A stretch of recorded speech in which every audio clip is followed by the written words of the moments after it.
মান্না মান্নার মৃত্যুটাতে আমি খুব কষ্ট পেয়েছি।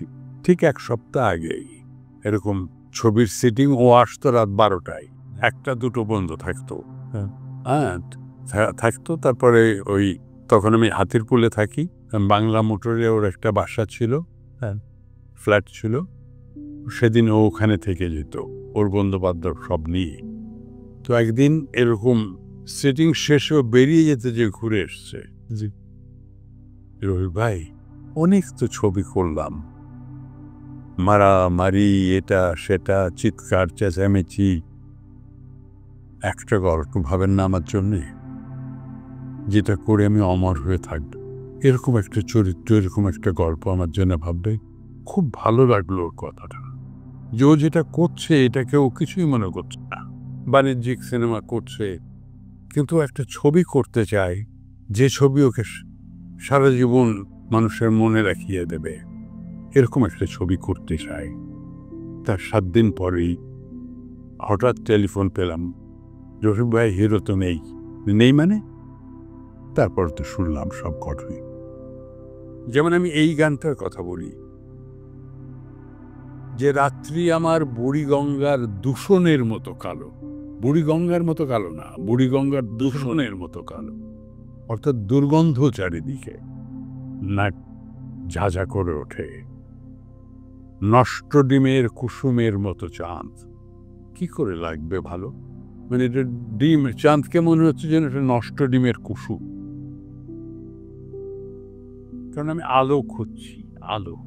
আড্ডাখানার দাগি পেয়ালার চা উষ্ণ করে না আর কোনো ইচ্ছা। এই যে আড্ডাখানায় সবসময় দাগি পেয়ালা থাকতো, আমরা শরীফ মিয়ার ক্যান্টিনে, মধুদার ক্যান্টিনে যে চা খেয়েছি, ওসব চায়ে কাপগুলো দাগি পেয়ালা হয়ে যেত, ভেতরে দাগ পড়ে গেছে, এটা হয়ে গেছে।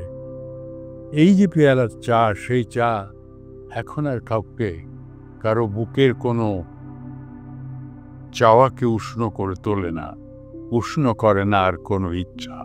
তাই আধারে নিজেই হামাগুড়ি দিয়ে খুঁজি, কোথাও কি নেই আলো? আমাদের এই যে সমাজের যে ভঙ্গুর অবস্থা। তারপর বলছে, কে বলেছে নেই আলো? আমি আবার উল্টো প্রশ্ন করছি, কে বলেছে নেই আলো? জ্বলছে নিয়ন কংক্রিট বনে।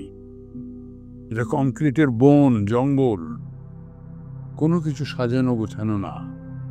টাকা হয়েছে, এখানে একটা বিশাল বাড়ি বানিয়েছে।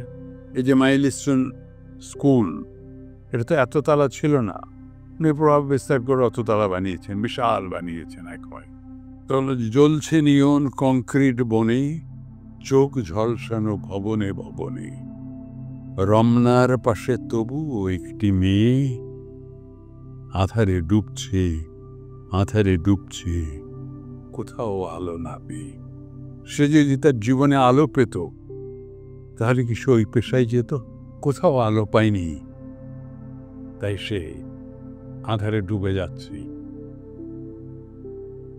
ক্লান্তি আমার ক্ষমা করে আর কে, ত্যক্ত শ্মশানে পরিণত পার্কে। এটা যেন এখন, পার্কটা যেন এখন ত্যক্ত, পরিত্যক্ত একটা শ্মশান।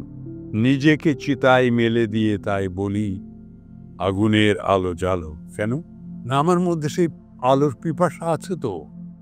আমি জ্বললে বোধহয় ওই আলো দেখতে পাবো। ওই আলো দেখতে দেখতে মরে যাই, আর কিছু দেখার দরকার নেই। দুর্দান্ত স্যার, দুর্দান্ত স্যার, দুর্দান্ত। এটা কেউ সুর করতে পারেনি।